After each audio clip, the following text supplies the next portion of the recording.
Hello, everyone. This is JD Calderon, and this is Indy Comics Explained. And yet again, I brought on another fantastic guest. Um, he's as we just were talking about, a repeat offender. So he's back one more time. It's Mr. Michael Oden. But before we get to him, please hit like, hit subscribe, share out the video, let everybody know we're here. And this is what we're doing. So without further ado, what's up? What's up, Michael? How you been? Oh, living the dream. Living the dream. Yes, the comic book dream. Yes, Yes. Nightmares of printing delays and everything like that, because that's the world we live in. I'm so happy that I got my my tracking information for the Embrace stuff this week, and it will be here. The books will be here on Tuesday, so I will be beginning fulfillment very, very, very, very soon. And nice. I can have people. You dropped out.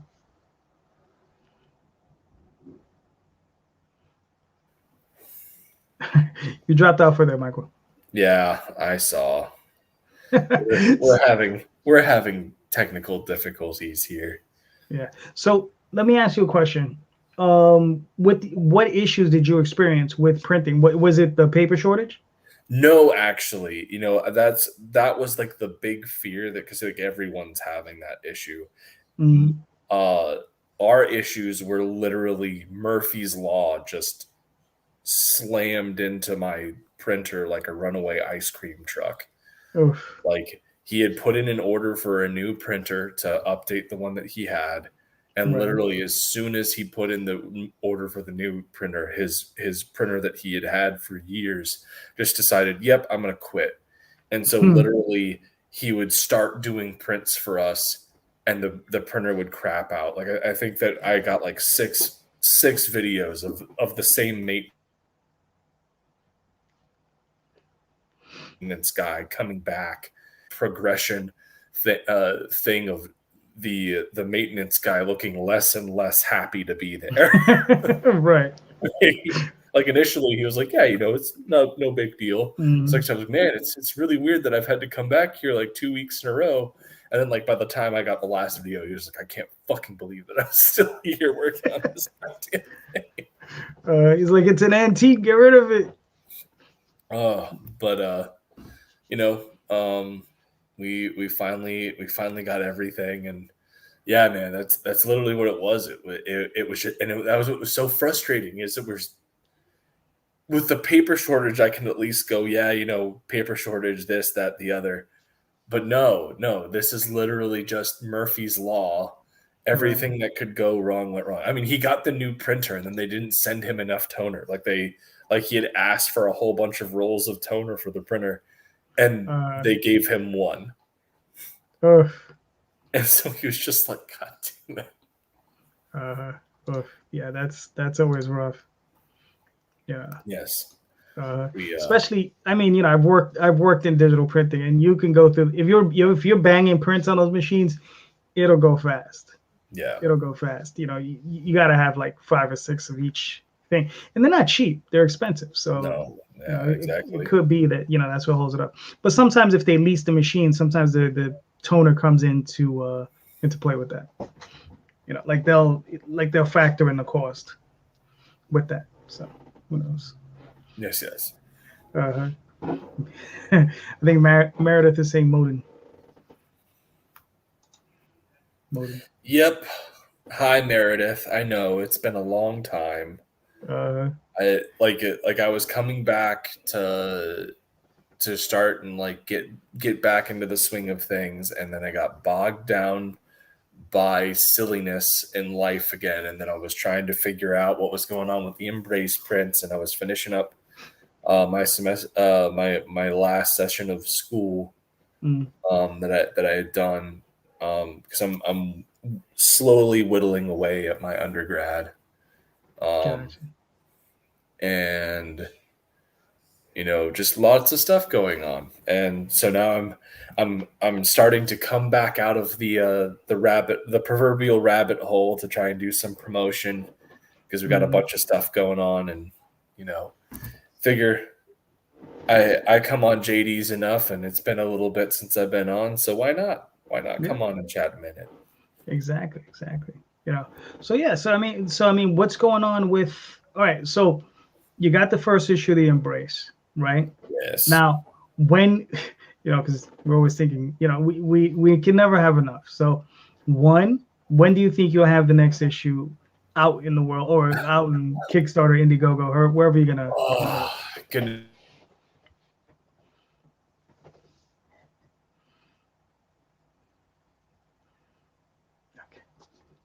I've also gotten to a yes, Meredith. Mm-hmm.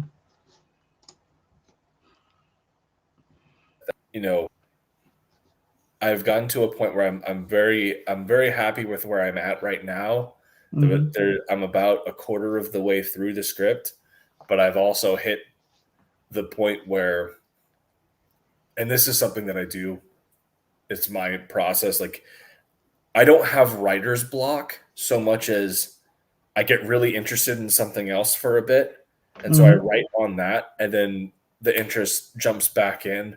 And so that's where I'm at with the Embrace, where I've written a lot of good stuff on it. And I'm really happy with what's written, but I have something else in my focus at the moment that if I don't write into that, I will lose it and I will forever hate myself. Right. And so once I get some of that stuff going, then I'll come back to the Embrace 2 script. But I do have the script for the third Elysian Fields book is done. Mm-hmm.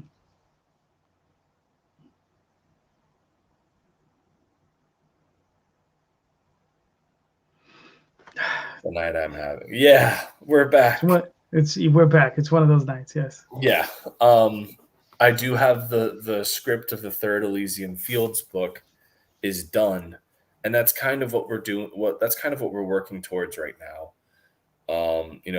I've talked about it on here. I've talked about it in a whole bunch of places that I'm going through, my divorce and custody spat and this, that, the other. And those things are not cheap. So I don't really have the excess funds to put into a book right off the bat. But what I do have is I have a back catalog.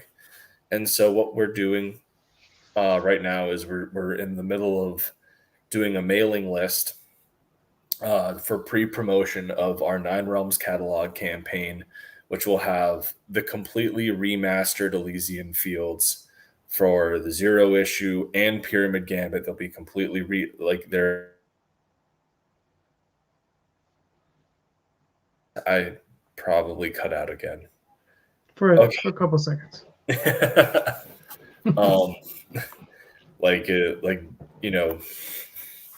We're doing a lot of really cool stuff, lots of fun merchandise, and it's just a really good way for people to catch up and see what they've been missing out on with 9 Realms books. And that's what we're hoping to do is give people this chance to come in. But on top of that, we're hoping to use this as a way to build a war chest, so to speak, to pay for a very solid chunk of the Pages of the Dead, which is going to be the third Elysian Fields book title, right up front, so that we can start production on that and get as much done on that as we can.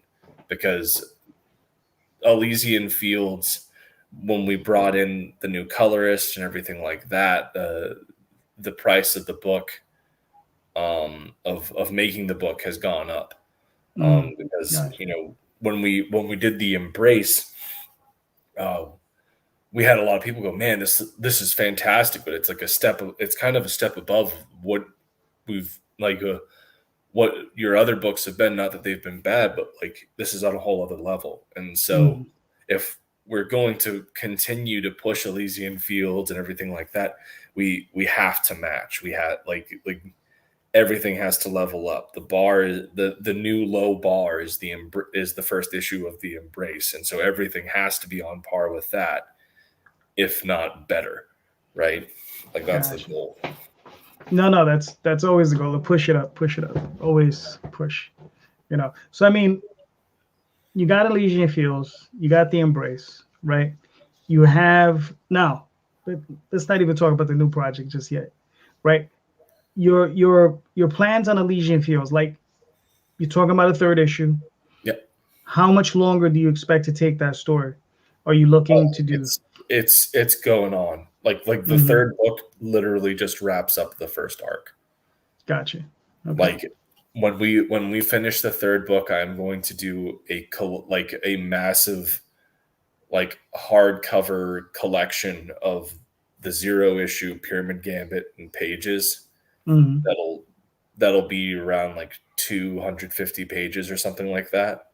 Nice. I think my math might be off on that, but it's going to be a big book. Where we give people a chance to come in and collect all of that. And I already have an idea of who I kind of want to do the color for it, the cover for it, and what have you. It's going to be really, really cool, I think. And I've already sent the script out to our new editor, and he's read through it. And he was completely blown away. So we're getting good feedback on it. Cool. So yeah, like that's Elysian Fields is literally just getting started. Gotcha. I see this going for at least 3 or 4 more arcs. And the other thing that's going to be really exciting is how Elysian Fields expands, because since I have all this stuff going on, I've seen other books do some pretty interesting stuff to bring other creators in. I am going to be bringing in other writers and other artists to come in and write and do other brackets of the tournament. Right. Which will be really fun. Oh, that's cool. I mean, are you also with those same writers? You're going to be utilizing different artists, you know? Yeah. Are you gonna be like they'll be able to bring on I'll be like linking them up with artists and here and there, and I know one of these first stories is going to be done by Lee Byron Carver and Dean James. So that'll be a good time. All right. That's really cool. Now, here's the thing. I see you working on 3 separate projects, right?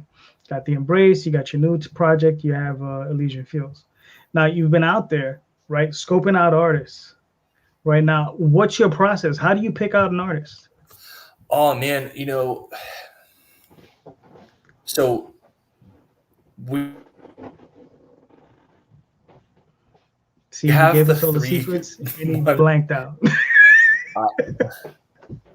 We have the 3 ones that you were talking about, but like I have at least like 6 different projects that I'm working on, right. That are their own different things that'll be worked on with different people, and like what it comes down to is I feel that, especially as a writer, and JD, you can probably relate to this, that you're just kind of like going through social media all the time with like the kids' approach to window shopping, right? Right. You're looking here. I was like, oh, that looks really pretty. Let me remember this guy. I might be hitting them up at some point to do something. Right. And every now and again you get a hit. Like for instance, I think a perfect example, Von Randall. I first saw Von Randall's work for Terra Olympus. He did a cover for Elysian Fields that was initially the cover of our black and white edition of the book. Right. And then Avery Ferdinand, who I brought on to do the colors of Elysian Fields, loved Von's cover so much that he wanted to color it, and so that's now the cover for the remaster of issue 0. But like Vaughn has been an artist that I've wanted to work with forever. Right. And I've been writing this script, and I don't have any issues talking about this because this is something that has been has gone through multiple different stages at this point of a historiographic retelling of the Trojan War. What started off as like me trying to write it as a novel. I'm gonna wait a second because I just cut off. There we go. So I'm now shifting and I'm making it a series of graphic novels. It'll either be 11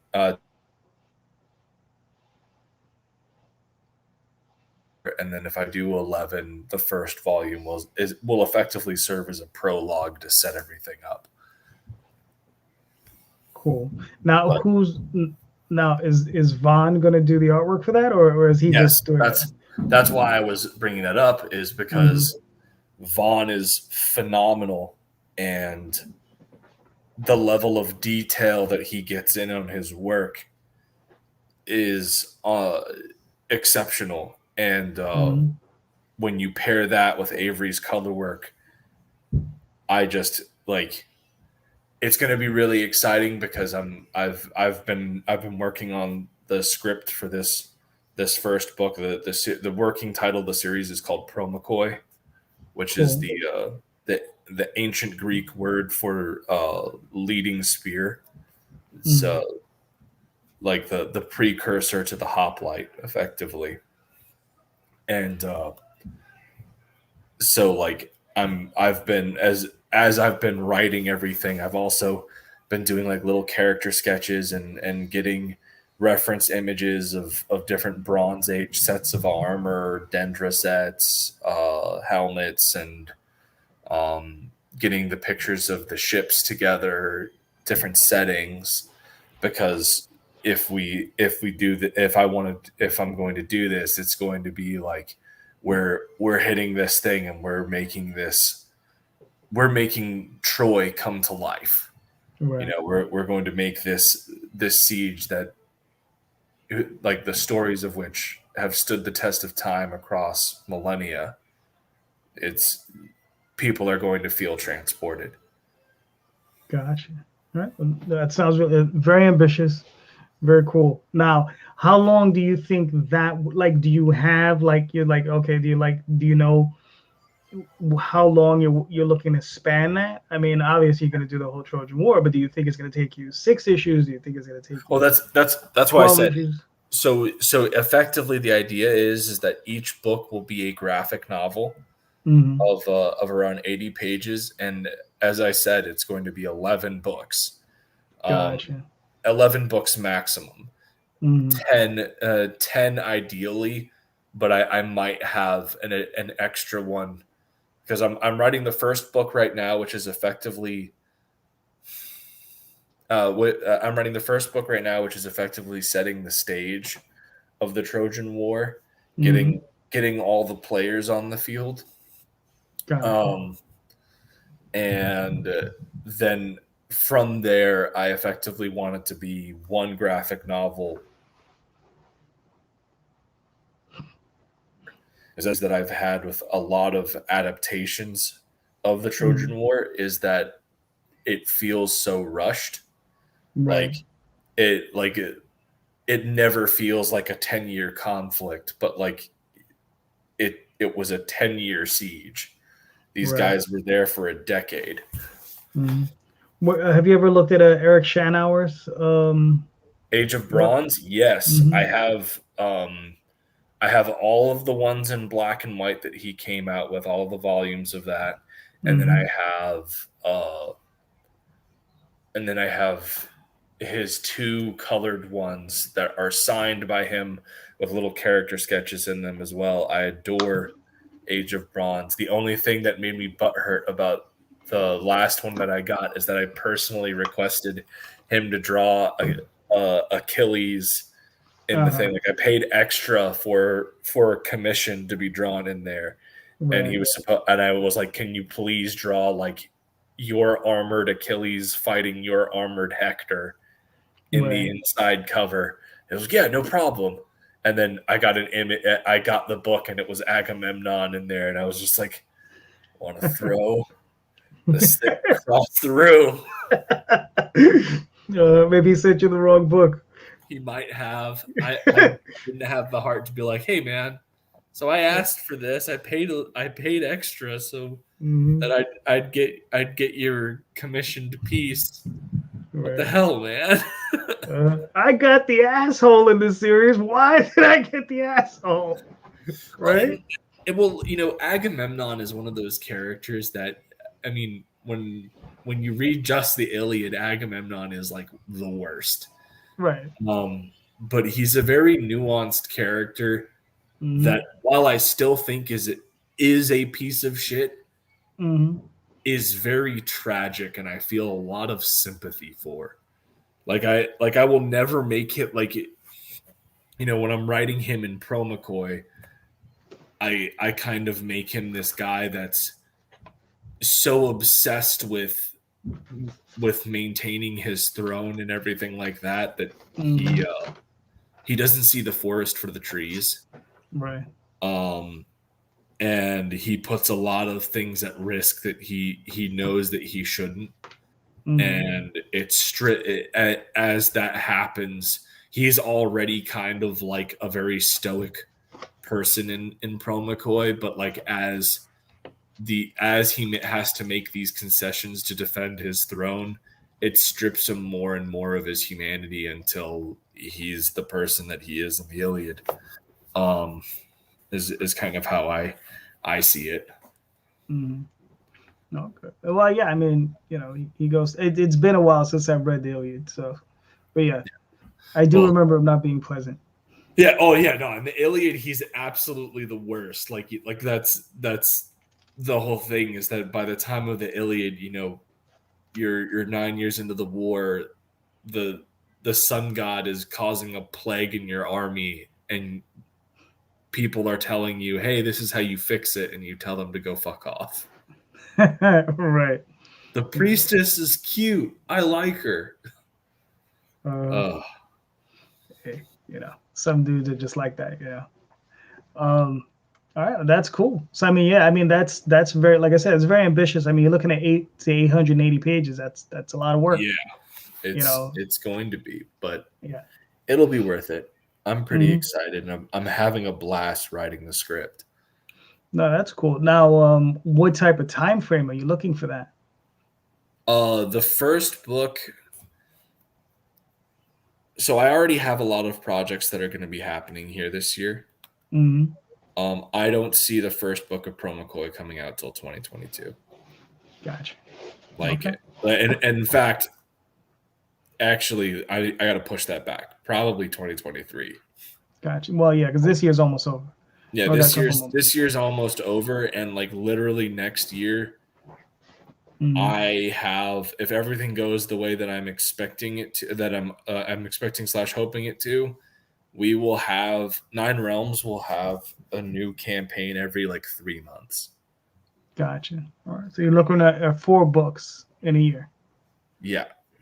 Okay, that's fair. Now I know you primarily run on IGG, which is Indiegogo, for those who don't know, and I know you've had issues with Kickstarter. Would you ever consider going back to Kickstarter? I mean, yes, and so short answer, yes, but the only way I'd consider going back is if they had showcased growth in their screening process, which they haven't done. And point of fact, they've also brought in one of the big things that created this big issue between Indiegogo and Kickstarter in the first place was having a evaluator of projects that was effectively judging whether or not they were going to allow a project on their platform based off of where their politics stood. Right.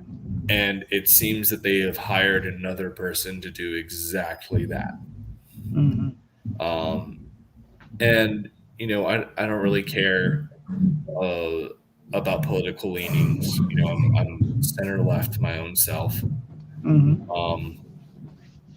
But the creative space, it should literally just be, hey, does this guy have any like active hate speech in his campaign or anything like that? Is Is he in violation of any community standards on our thing with the content that he's displaying? No. Okay, cool. Let him do his fucking thing. Mm-hmm. Like, but I mean, that is what it is. Yep, it is. Now, here's something that I've been talking about a lot on my my Sunday show when I have a bunch of people on. So I'm gonna ask you this question: alternate covers. Do you feel they make a difference? You know, when you're doing a campaign, do you think they help? Yes and no. Mm-hmm. When you have too many of them, not really, not on Indiegogo. And in fact, it's actually a big point of contention. Like there were a lot of people that did polls on Twitter for the Indiegogo market, where they were like, you know, hey, like what are the amount, like how many variant covers do you feel a campaign should have? And pretty much the consensus across the board was 3 covers is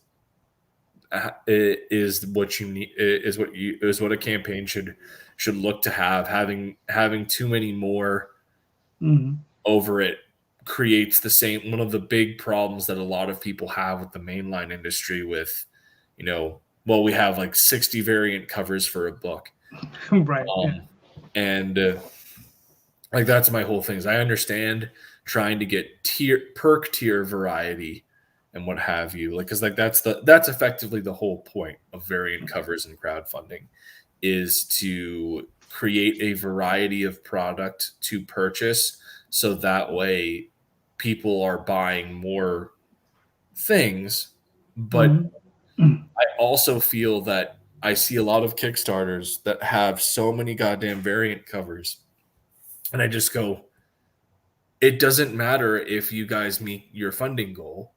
You have spent all of it getting these stupid fucking variant covers done, when you could have just, you know, partitioned off X amount to get 2 or 3 done. That gives you plenty of variety. Right. Just sell your book and people will go buy it. Now, what do you think is an excessive amount of money to spend on an alternative cover?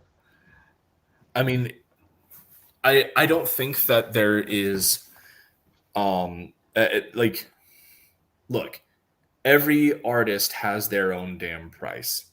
You know, like if I were to try and go get Brett Booth's rates are like $1,200 for a fucking single character page. Right. You know, like,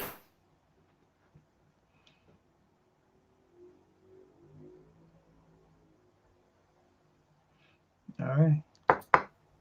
What is that price excessive? Probably. Will that money get made back by the amount of people that are going to back a Brett Booth cover on your campaign? Maybe. There's a pretty good chance. Like, especially if it gives you the original piece to sell on the campaign as well. Like, you know, like, so yeah, you know, like I'd say that was a worthwhile investment. But like that's the whole thing, is that you got a lot of these guys where it's like, yeah, you know, I hired all of these guys and each one of them charges like $400 per cover, and it's like, you have 12 fucking covers, man. Right. You just spent your entire campaign budget. Yeah, I'm sorry, Meredith. My internet is not happy. Yeah, he's having unhappy internet day. But like the effective answer is variant covers are not a bad thing. They're an effective way to create variety of perk tiers on your campaign and do a lot of good stuff to get people to purchase more content. But there comes a point where having too many of them becomes a thing that takes away from your profit.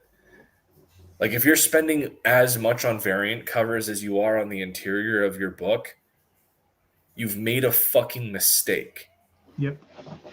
Now, to dig into that a little bit, Do you think that if you spend X amount of money on a cover, the expectation from the artist who does the cover is that they help you promote your campaign? Not if they do not offer it. Mm-hmm. At the end of the day, you get paid. Like, this is how I see it.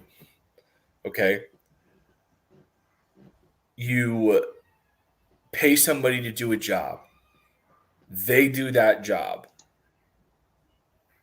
and so long as they get that job completed, they fulfilled their end of the bargain. Now, if they tell you, yeah, man, I'll do, like, if you hire me to do the cover, I'll do the cover for you, and I'll help you promote, and I'll be sharing your links around, and I'll be doing all this stuff to help boost up hype. That then becomes part of the contract. Right. And if they don't do it, then yes, you have every right to be pissed. Mm-hmm. And I've had that happen to me before. I've had people swear up and down that they were going to go around and promote and do X, Y, Z, and they didn't do shit. They maybe posted up like 1 or 2 pictures on social media while they were in progress, along with my link. Right. And then, we got the finished thing, but like they didn't come on streams. They didn't go on streams to promote it. They didn't do anything. And I mean, even with that, like, because it's not because you don't have it necessarily in a written agreement, because of how our freelancing stuff works by nature, it's something that you literally have to just go, man, that fucking sucks, and move on. Because if you focus on it too much, you're just going to drive yourself goddamn insane. Yep. Here we go. That's networking 101. Exactly. Yeah.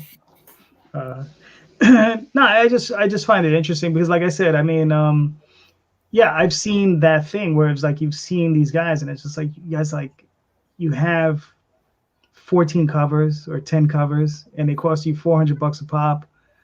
I'm like, dude, and some of them aren't even that fucking good, man. Oh well, yeah, that's a real issue. Like, that's an even bigger. That's what blows my mind, man. Is it, and I see it way more on Kickstarter than I do on Indiegogo. Mm-hmm. But like, I'll go onto a Kickstarter campaign and I'll see some of the variant covers on there, and I'm just like, why the fuck would you pay someone money for this? Yeah, but in some of those instances, those might be their buddies. You know how you meet your con buddy? You're like, hey man, you do a cover for me, and it might be only $100 at that point. Hey, JD. Yes. It's not personal; it's business. Well, this is true, but sometimes it is personal. Well, you know what you do. You know what you do for that, JD. You offer the people to purchase a tier where they get where they effectively get to commission somebody to do a cover for them or what have you. And that's their specific cover, and they can pay a fuck ton of money for it. And if they want to hire your buddy to do that, that's great. Don't put somebody whose art doesn't even fit the aesthetic of your book to do a fucking cover for your book. Oh yeah, I agree. Because even if it's a variant cover, man, it should feel like your book. Even if the art is like, I had Clayton Barton do the deluxe edition cover for the Embrace. Right. And it was just a profile shot, but holy fuck. Like, Clayton is an amazing artist, and his brother Corey did the color work and what have you, and it is outstanding. And while the art in the book isn't done the way Clayton's art is, they feel organic to one another.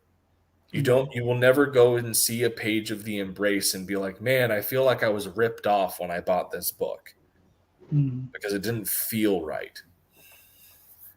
And like, that's one of my things. Or hell, I had Kevin Sharp do that Dragon Guard cover for Elysian Fields Pyramid Gambit, right? Right. Kevin Sharp literally worked at Marvel and drew the Annihilation run of Nova. He's phenomenal. Marcelo, my artist, is very good, but he is not to fucking Kevin Sharp's level. Right. You know? Like, but when you see that cover and you open the book, they feel like they're in the same universe. Mm. And so I think that that's another one of my big problems, is that I'll see a lot of these variant covers and I'll get really excited, and then I look at some of the interior work. Right. Yeah. And when this doesn't even feel like the same universe. Right. When it is a little too far removed, yeah, it does get to be a little weird. You know, when you have someone who is doing a very cartoony style, and then you have someone with like hyper realistic painting on the cover. Yeah, right. And it's usually the reverse of that. It's usually they'll get the guy that like can do a fine art piece doing the cover, then you turn the page and it looks like something out of Looney Tunes in the early years, and you just go, this isn't bad, but like it's just not in sync. I bought the book because I got really excited about this cover that to be matched. Yeah. Oh yeah. You know. So yeah, that's yeah. So you know. Now here's another question for you. Going with the whole cover thing. How much money do you have to make on a cover for it to be worthwhile to have done the cover? I mean, so long as you returned your investment on the cover, I'd say that that's a success. Like especially for our level in the indie scene, like if you recouped your investment, it was worth it. Full stop. Okay. That's all that needs to be said. Like if you made back the money that you spent on the cover, you have done that. You have successfully done what you had to do. Right. Like you know, and that's not necessarily saying much, because you know it's $600 is not that much, but like at the end of the day, if you made enough off of that cover, whether it was from selling the art or the amount of books sold, if you made enough to recoup the cost that it took to get that cover done, that cover was worth it. Right. Okay. Because that means every single time that somebody purchases it past that, you're turning a profit off of that cover. Okay. That's fair. My philosophy is a little different. You know what? We're going to turn the tables on you, JD. I think I've been on this show enough to have that. What is your philosophy on that? I'm curious. 3 times. 3 times? Okay. 3 times the cost. So if it costs you $600, you should make at least $1,800 on it.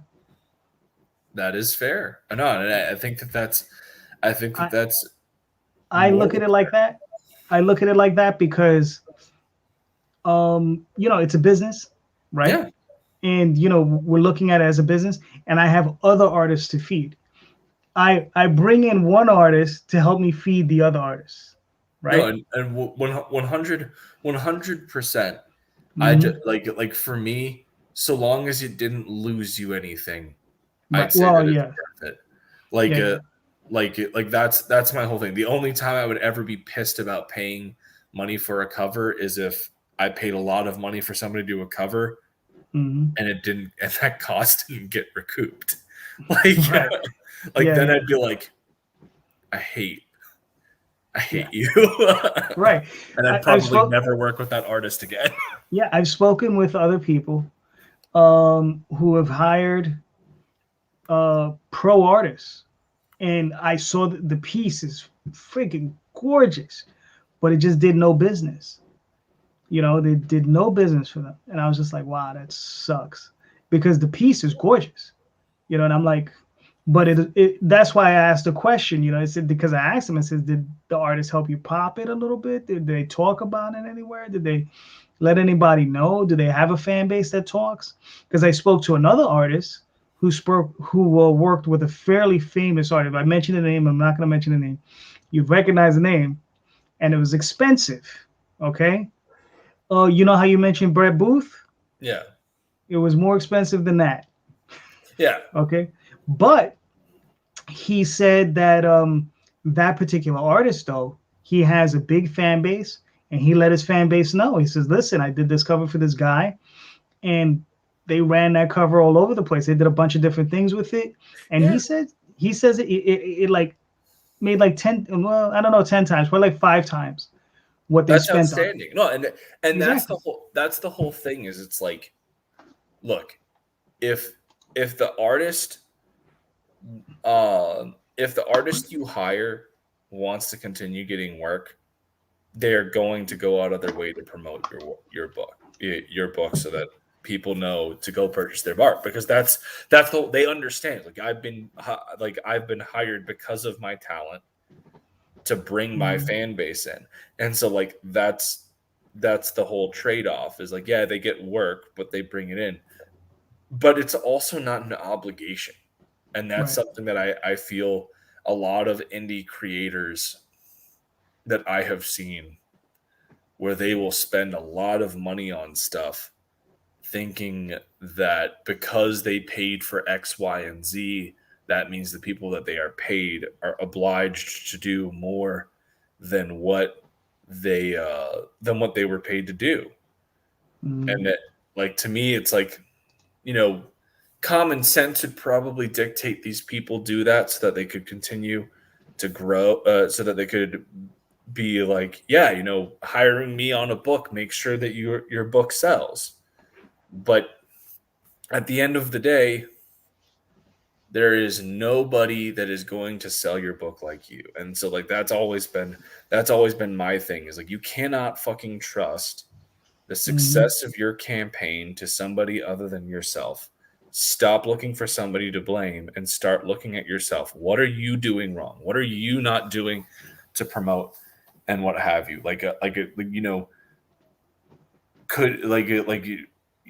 We all have social media. Are you tagging the artists that you have working on your project when you post up a promotional thing? Like, are you getting those people to share the link around when you're on a show? Like, what are you doing? Because that's what I always had. That's what it always comes back to me. I've seen far too many people complain about, oh, well, so-and-so didn't help me. It's not their fucking job to help you. You got into this.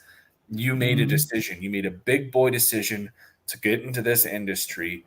Man up or woman up and get the job done. And if you don't have the gumption to do that, there's the fucking door. You can leave whenever the hell you want, like most other people do. But that's what separates the people that are actually serious about this shit from the clowns that think that they can do it and they fail. Now, Meredith wrote something and said, I like the 3 times: one for overhead and inventory, one to pay yourself back, and one for Uncle Sam. That's the basic guideline to pricing when I have my brick and mortar business. Now, here we go, Meredith. That thing about Uncle Sam, I believe in spending everything down to the dime. Uncle Sam gets nothing. Down to the dime. They'll be lucky if they get a dime out of me. I'll be like, yo, I spent it all of it. Every last dime. No profits, nothing. Well, maybe $5. Here, you can have $2 of that. There you go. That's it. I am not going to be called to Brian, if JD ever gets brought up by the IRS. No, it's totally legal. You can spend it to the dime. I spend it all on my artists. I give it all to them. Brian, what's up, man? He's saying, what's up, Jay? Brian, I swear to you, I have your books. I'm going to send them out this week. I swear. I hope he sent me his book. It looks awesome. And Brian, I got Gorilla, right? Yes. Oh, he said I've heard nothing but great things. I've missed out. I think he's got 3 books. Yeah. Yeah. Well, he sent me his trade, and it looks great. And I have to send him a stack of books. Brian is coming, I swear. I've had him sitting on the side for at least 3 weeks. It's just been busy. And I gotta bring Brian on the show sometime, Brian. Yeah, man. Thank you for He's popping. Good people. I met him, I think, on 1 or 2 Red Valkyrie streams ages ago. But he's good. He's good people. I think I interviewed him on Pops' show because I did a thing where I gave Pops $10 and I interviewed, like, I kicked him off the show for 3 hours and I interviewed a bunch of people, and Brian was one of them. He's mad cool. I got to do that on the obviously couldn't do it on this CromCon. Maybe the next CromCon I'll do that again. Give him some money and just take over his show. No, yeah, that's a level. He was like, you give him $10 and you can interview. He'll give you like a block of time to interview people. And it was cool. It was fun, man. I got to meet a lot of heads that I would have never touched base with. Brian was one of them. Yeah, man. I mean, like Pops has built a pretty cool network over there. I will give him that. Mm-hmm. Yes, he has. So all right, man. So let's move on. Let's talk a little bit about Errand of the Sable Knight. What's going on with that? So, I mean, you have you're starting to take emails in through Indiegogo, right? Yeah. So that's okay. So what we're doing right now is we have a mailing list for Elysian Fields Remaster and the Nine Realms catalog. And so that whole campaign is effectively a war chest campaign for the next Elysian Fields book. And if we can, get some money towards a bunch of projects as well, including Errand of the Sable Knight. Mm-hmm. Errand of the Sable Knight is our webtoon first series. It's a webtoon canvas series that we've got going on. And right now, the production rate is we're releasing a new page every 2 weeks on there. And then if you support us on Patreon for as low as $1 a month, you get access to the chapters of Errand of the Sable Knight 3 weeks in advance, as well as sneak peeks at a whole bunch of other like all of our Nine Realms projects and what have you that we got going on. Cool. I'm laughing because obviously I guess some bot troll keeps putting up a webcam, something girls here. Yeah, I keep seeing that. I'm like, man, JD, what sleaze bags do you attract to this stream? Let me tell you, block user. There you go, some bitch. You're bananated. Oh, goodness. It's just hilarious. I see that. I'm like, what the hell is that? Where's that coming from? Yeah. So to bring it up on Webtoon, and the whole idea is I'm really trying to expand Nine Realms into a whole bunch of different markets and grow our audience and see how much of that audience growth we can convert into consumers. And Webtoon is this great tool to do that from an experimental standpoint. Errand is still building its audience and everything, but we're getting there. We've got currently, I'm looking at it right now, we have 21 people following the series with 442 reads and a rating of 10 out of 10, which not a bad way to go. Not a bad start. Right. This is, you and I have talked about this before. This is kind of my love letter to Arthurian lore. And as you well know, and as I've said multiple times, throughout a bunch of different streams, the goal will be is that once Errand of the Sable Knight is completely done with all of its art and everything, that we will do a ginormous collection of it into this graphic storybook. Nice. Cool. Now, I mean, when you say it like a graphic storybook, you look like hardcover, like, oh yeah, how many pages? How many pages? The script for Errand of the Sable Knight, and it won't be exactly this many pages. It could be more, it could be less.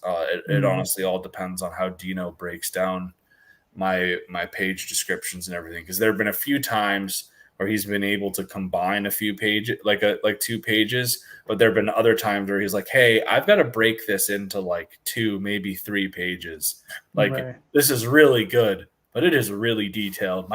My script writing for this is very different than what your traditional writing would be. But the script ends at page 167 before the prologue, which will be another like 10 pages. So it's 180 pages of story alone. Yeah. Like, wow. And you're releasing 1 page every 2 weeks. Okay, that's gonna take a while.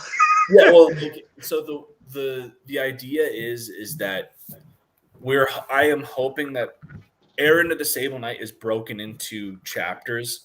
There are 8 chapters, and so effectively each chapter is going to be a season of content. And the hope is that we build enough of a following as each season of content is done, where we have people signing up for the Patreon. We have people doing all that stuff. So that way I'm able to constantly pay for pages to get done. And then when we get to this point where I'm no longer having to penny pinch on production and everything, and I can just pay in bulk, right. I can release 3 pages at a time, but until we get to that point, I have to be very stringent about what I put up, because I also know that one of the big things with these with webtoons is if you aren't producing content consistently, it's very hard for you to grow. Right. Yeah. No, definitely. Yeah. It's like that with anything though. Yeah. Any of these platforms, you do web comics, you do that. Yeah. It's all the same. If you don't put up enough content, nothing's going to happen for you. Yeah. Exactly. So that's the goal though. And we are moving we're moving forward. Yeah. I saw the cover. It looks gorgeous. Thank you. No, it looks really good. I'm gonna see. I'm real mean. I'm gonna trade weight you. Oh, you're just gonna wait for the whole thing to be done? Yeah, man. I want that hardcover. You dick. Yes. Yes. I don't have a problem being called a dick. I don't blame you. Like I want that hardcover. That's gonna be one of those ones. It's crazy because it's like, not that I don't want my books, but like it's definitely gotten to the point where I've printed so many of them where I'm just like, like if I just need like 1 copy of it or what have you, I'll be fine.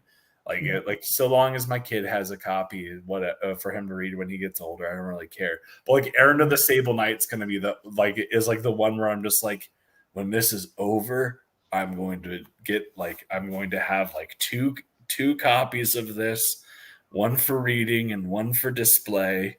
It's going to be beautiful. Have 3. 1 for reading, 1 for display, and you put 1 on ice. What that means is you just basically take 1 and you just wrap it up real nice and neat, and you put it in storage.